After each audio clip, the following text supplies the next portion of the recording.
North Carolina की field में ये एक छोटा सा एरिया यूएसए की आर्मी ने फार्मर से खरीद लिया है। इस छोटी सी जमीन के नीचे एक खौफनाक सीक्रेट दफन है जिसने तकरीबन 60 साल पहले लाखों अमेरिकन को ऑलमोस्ट मार ही दिया था जब वो मजे से सो रहे थे। इस छोटी सी जमीन में यूएस आर्मी का कोई इंटरेस्ट नहीं था, लेकिन जो चीज इसके नीचे छुपी हुई थी उसमें था। ये स्टोरी है गोल्ड्सबोरो इंसिडेंट की, जो हमारी पूरी हिस्ट्री को चेंज करने वाला इंसिडेंट है। 23 जुलाई 1961 की आधी रात को एक B-52 स्ट्रेटोफोर्ट्रेस स्ट्रेटेजिक बम्बर डॉक हुआ था एक रिफ्यूलिंग प्लेन के साथ आधी रात को नॉर्थ कैरोलिना के ऊपर। हवा में फ्यूल भरना काफी खतरनाक काम होता है, लेकिन ये पायलट प्रोज होते हैं तो कोई मसला नहीं था। लेकिन फिर एक मसला हो जाता है। B-52 बॉम्बर का क्रू नोटिस करता है कि उनके एक विंग्स में से फ्यूल लीक हो रहा है। रिफ्यूलिंग प्लेन वहां से चला जाता है और बेस में लैंड हो जाता है। अब इस B-52 के लिए मसला ये था कि ये बहुत ज्यादा हैवी था सेफ लैंडिंग के लिए। एक बात आपको शायद नहीं पता होगी कि मोस्टली प्लेन्स का वेट ज्यादा होता है जब वो टेक ऑफ करते हैं, लेकिन उसी सेम वेट के साथ वो लैंडिंग नहीं कर सकते क्योंकि फ्यूल टैंक में फ्यूल का एक्स्ट्रा वेट होता है टेक ऑफ करते हुए। ये B-52 बॉम्बर बहुत बड़ा प्लेन था जो कि 1.5 lakh litre jet fuel carry कर सकता था। तो प्लेन हवा में था और पायलट उसको फील्ड के ऊपर घुमा रहे थे ताकि उसके फ्यूल का वेट कम हो सके और वो सही से लैंड कर सके।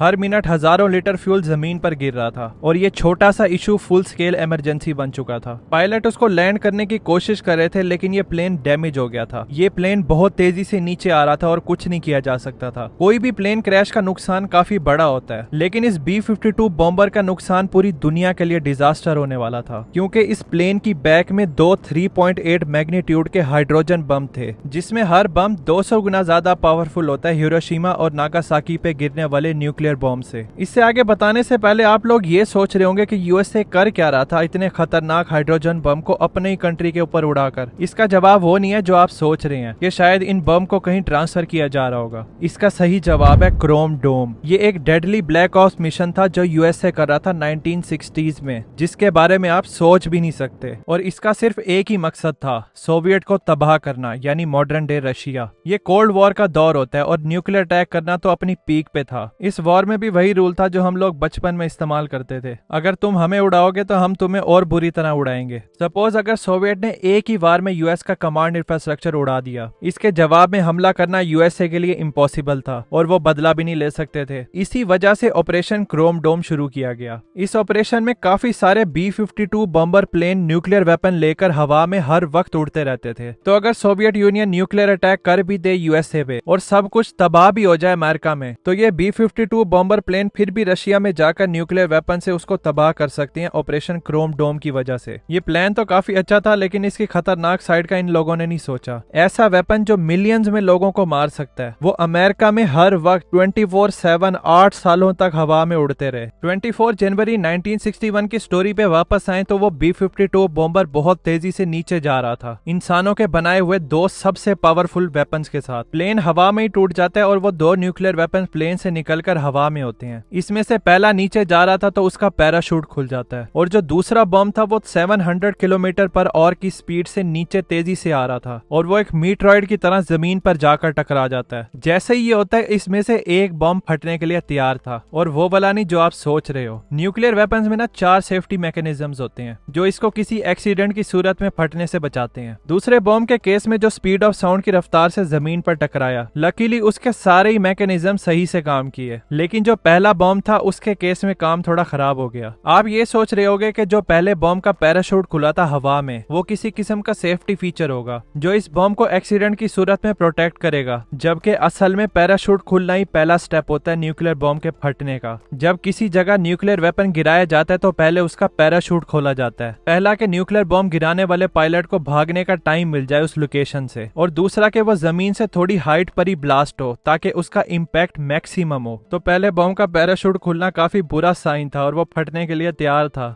जब बम डिस्पोजल टीम उस लोकेशन पर पहुंची तो उनको 3000 किलो का न्यूक्लियर बम जमीन में घुसा हुआ नजर आया। इसका फ्रंट साइड जमीन में धंसा हुआ था। ही तो ये बड़ी खतरनाक साइड के न्यूक्लियर वेपन था, लेकिन एटलीस्ट ये इस तरह के धमाके वाली साइड से तो बेहतर थी। कुछ सालों बाद जब इस इंसिडेंट पे डिबेट हुई तो उनको पता चलता कि ये न्यूक्लियर वेपन्स कितना करीब करीब थे एक्सप्लोड होने से। पब्लिक में तो यूएसए ने बोल दिया था कि इन दोनों न्यूक्लियर वेपन्स को डीएक्टिवेट कर दिया गया है और लोगों के लिए कोई खतरे की बात नहीं है, लेकिन उन लोगों ने ये झूठ बोला था। 2013 की रिपोर्ट ने बताया कि 4 सेफ्टी फीचर्स में से पहले बॉम्ब के 3 सेफ्टी फीचर्स फेल हो गए थे। सिर्फ एक इलेक्ट्रिकल स्विच था जो ऑफ पोजीशन पे था, इसकी वजह से फायरिंग सिग्नल नहीं मिला न्यूक्लियर कोर को, इसी वजह से ब्लास्ट नहीं हुआ। दूसरे अल्फाज में एक छोटा सा स्विच था जिसने इतनी बड़ी डिस्ट्रक्शन से बचा लिया था, जिसने हजारों सोए हुए अमेरिकन को सेकंड में मार देना था, लेकिन फिर भी इस इंसिडेंट में लोग मर गए थे। इस B-52 बॉम्बर में 8 बंदे थे। 6 लोगों ने सीट को इजेक्ट किया था प्लेन से और 3 क्रू मेंबर मर गए थे